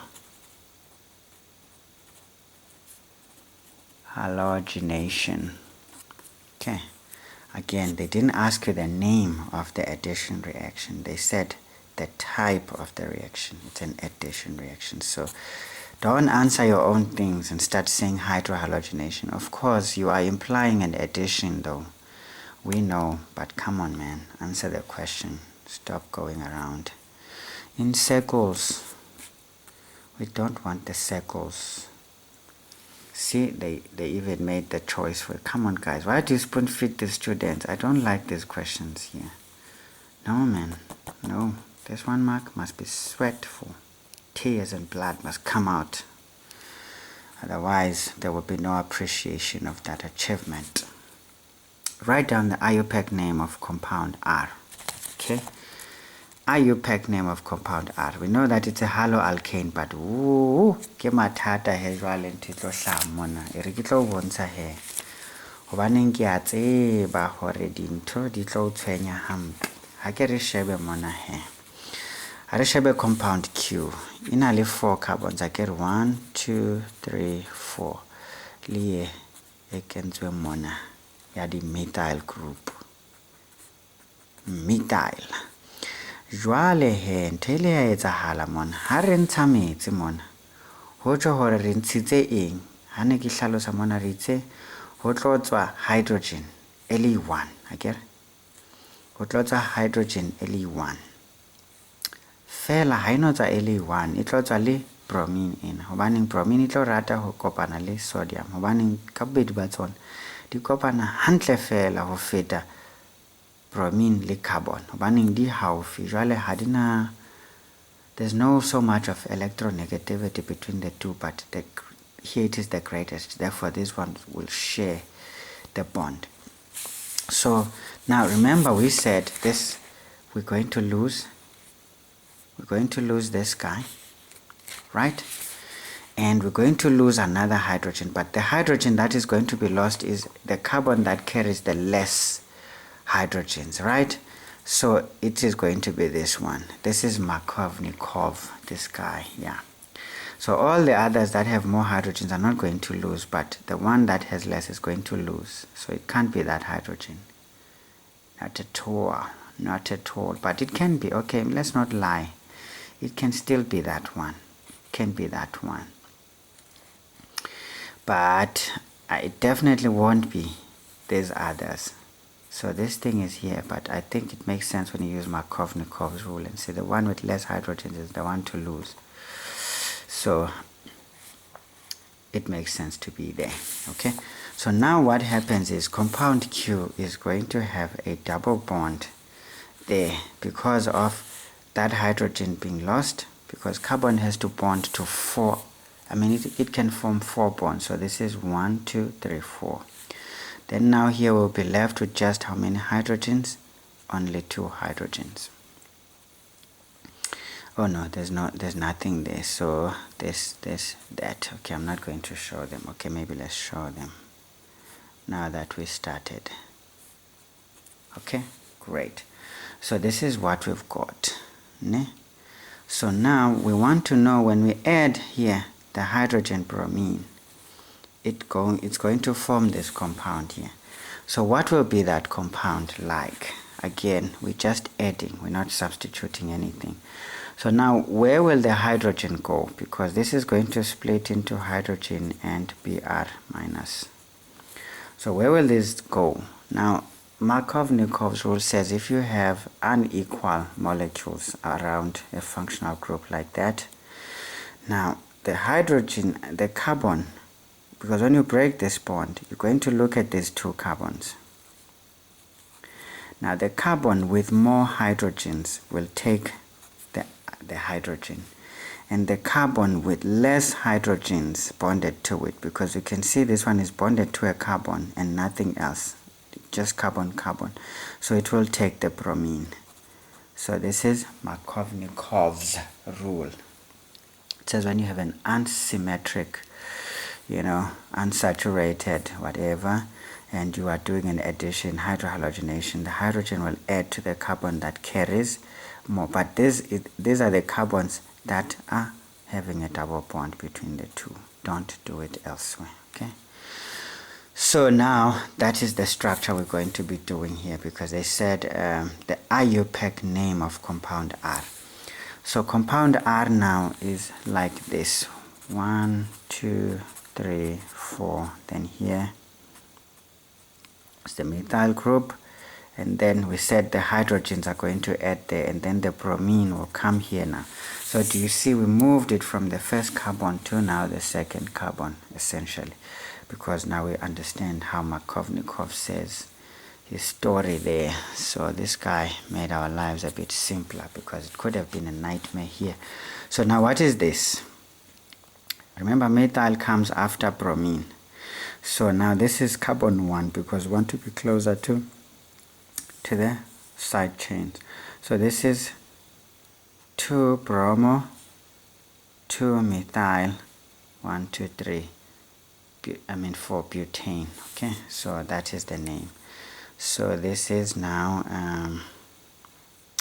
this is going to be 2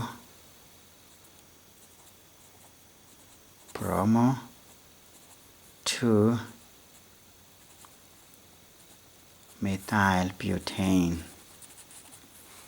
Great. So that's the IUPAC name. Again, for those 2, yeah, 2 marks, but it should have been 3 marks. But I think the methyl has been present for so much, so doesn't matter, man. Maybe half a mark for this one and this one, because we've been having this 2 methyl anyway, and butane. So I think the one that warrants a full mark is that, maybe half. Alright, so guys, let's move. I don't know, I just pray, man, they don't cut this power before I am done, so that you can have this video, man. Yeah, doch. Yeah. 4.2. Alright, so what is the story here now? 4.2 says 1,2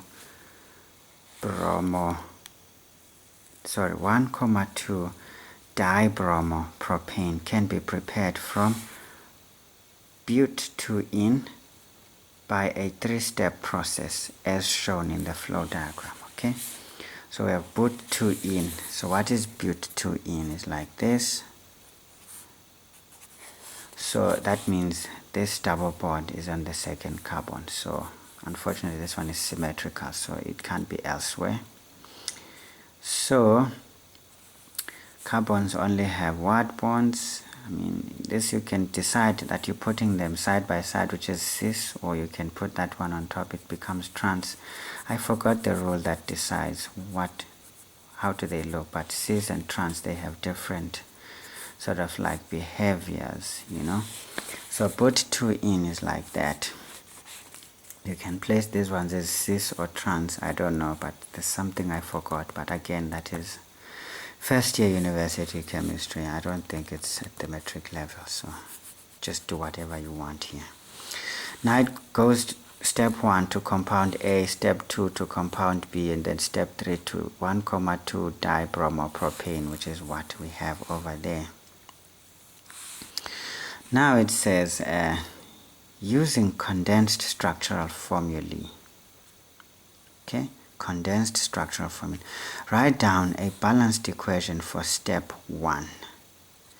Indicate the reaction conditions on the arrow.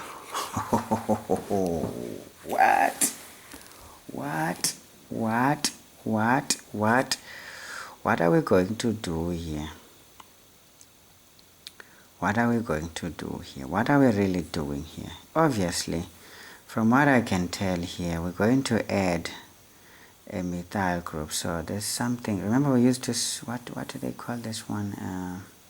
They used to split these molecules.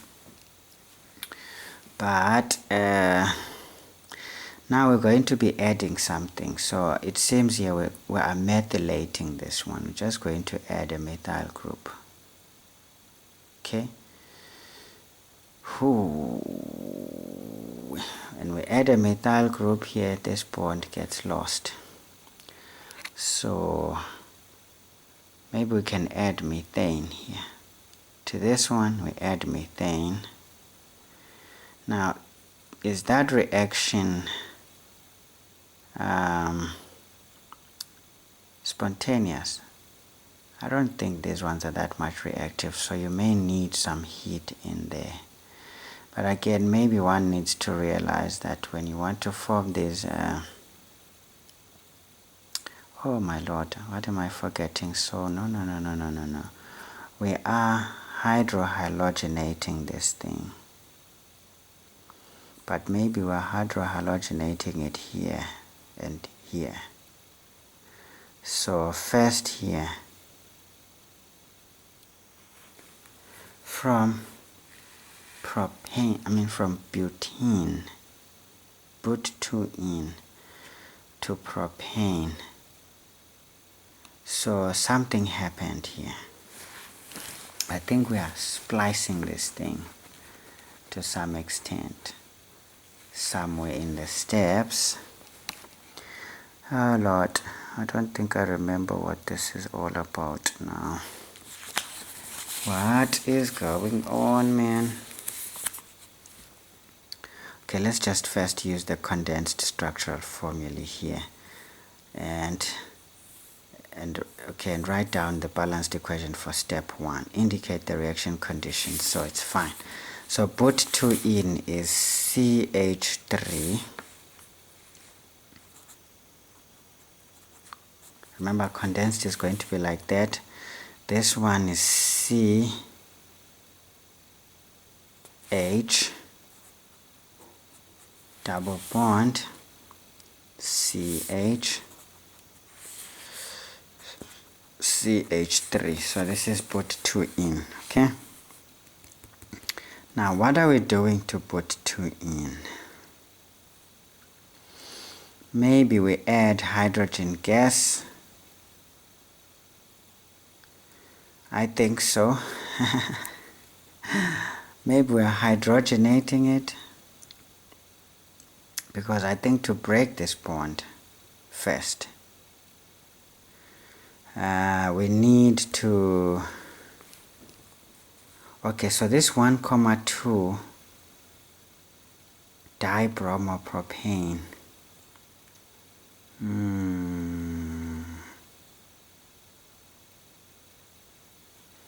let me think for a second.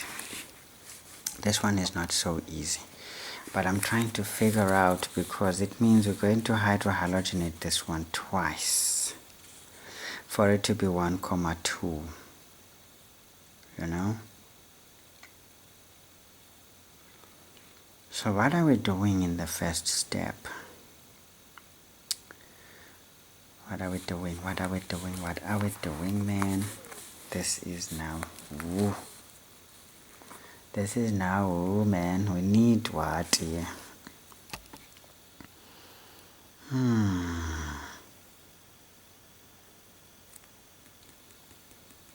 I'm trying to figure this one out, man. I'm trying to figure this one out.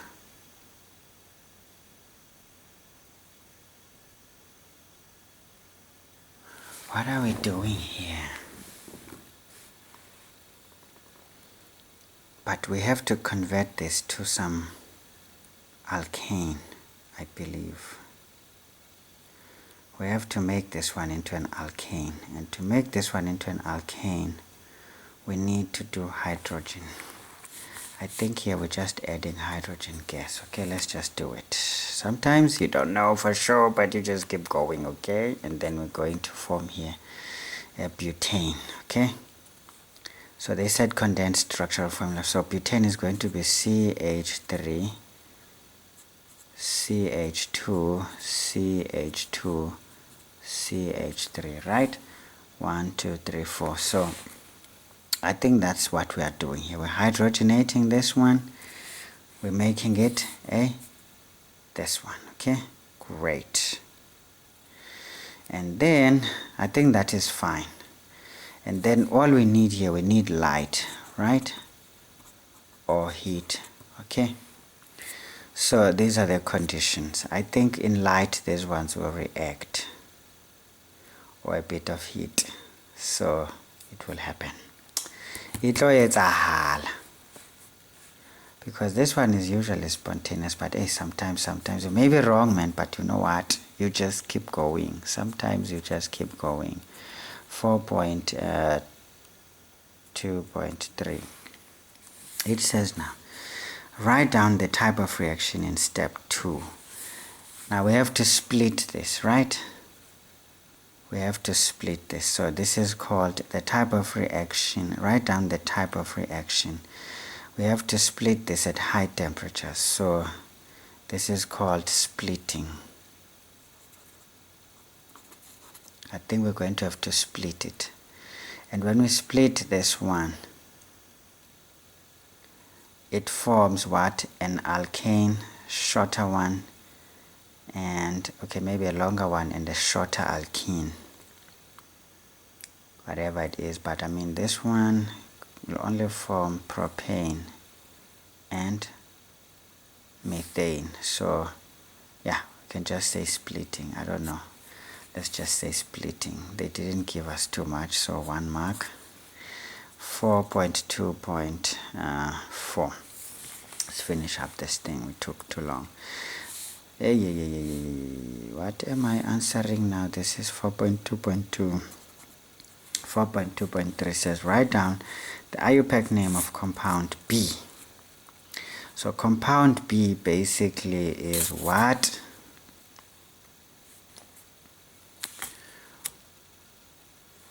Yeah, I think something is not right here.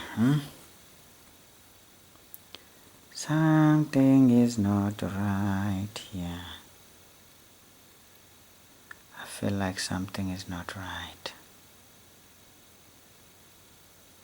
Why do I feel like this is not right? Because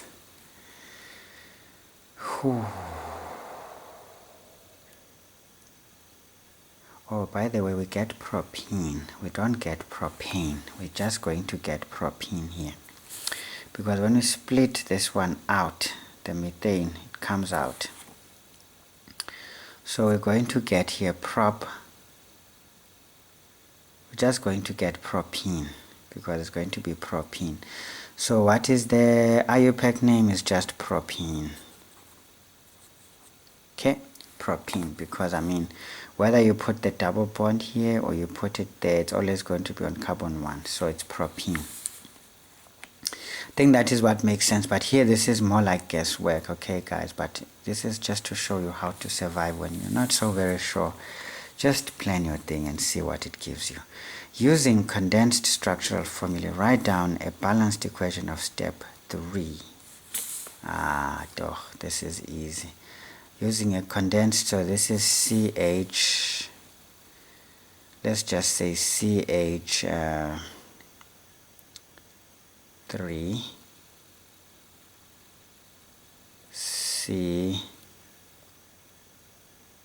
CH double bond CH 2. Yes, this is something like that. Okay, so that is propene, right? And then we're going to add bromide gas. Okay,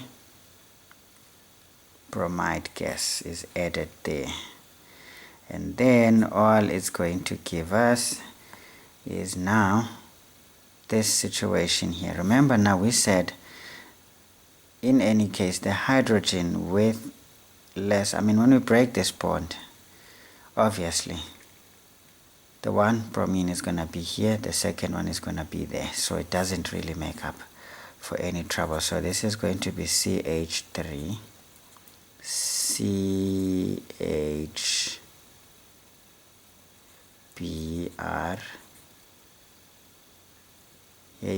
CH2Br.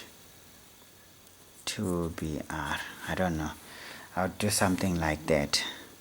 Of course, this one you want to be very, very, very careful. This 4.2 section is a little bit of a situation, I promise you. So I've been doing something here. So this 4.2, so this 4.2, everything has moved off the field here. So where did I start my 4.2? I started there. So you see here, yeah, I wouldn't be too sure of what I'm doing here, technically speaking. I mean, I never read these things, so I wouldn't be too sure, but this is what would make sense to me. Okay, because do they call it splitting? Yeah, I think it's splitting of alkanes, because I do believe that this one we need to make an alkane first and then split it to form a propene. Then we just halogenate it, because remember when you're doing halogens, it's the diatomic gas here. Maybe I should say Br2. Yes, yeah, Br2. But a halide is when it is just an ionic form. Okay, so I think, yeah, I think this is fine. And yeah, man, you know these things, man, they just will make you have fun in life. That was 4 marks, so maybe you would get a mark for that, and then for that, and then for that, and then for the condition. So a little bit of marks there, and then you get a mark for this one, and then the IUPAC name I think is good, 2 marks, and then here we get 3 marks again for this and that and that. 3 marks. So this sums up the 21 marks of this question. I think I took a bit longer, but because I wanted to actually expunge all these questions for organic chemistry, because I mean it's the easiest form of chemistry you can do. But yeah, we're going to do some serious chemistry now, inorganic chemistry, a lot of calculations. So thank you for watching, and I hope I didn't bore you too much, and I hope also I did not lie to you a lot. But again, where you spot problems and mistakes, please let me know so that I can refine how I work. Sometimes I do feel the need to do some pre-reading before I do these videos. Maybe it will make a bit more sense. But I always believed in using my ability to work things out rather than to always think of reading somewhere before I can say something. But it's always nicer when you sort of make some postulations first, and then you go and read up on those things to make sure you reconcile all the discrepancies that may be there. That way you become better at even finding and paving new ways where others didn't think it was possible to make one. So it's things like that that make life a bit more fun and interesting, as there are so many depressing points in this thing called life. But you know what, if you have some things like this that engage your mind all the time, believe me, it will make life a lot more fun. Alright guys, thank you for watching, and if you see this is worth sharing with your friends, please by all means share. You can like it so that it can reach as many people as possible, so that at least we can learn together, which is cool. And maybe we might just make something better out of this. Alright guys, bye bye for now. See you in the next video when we try and take this paper down so that you can at least have the whole day to prepare, hoping that the power cuts don't affect you too much and that they don't affect me posting these videos as well. Bye bye.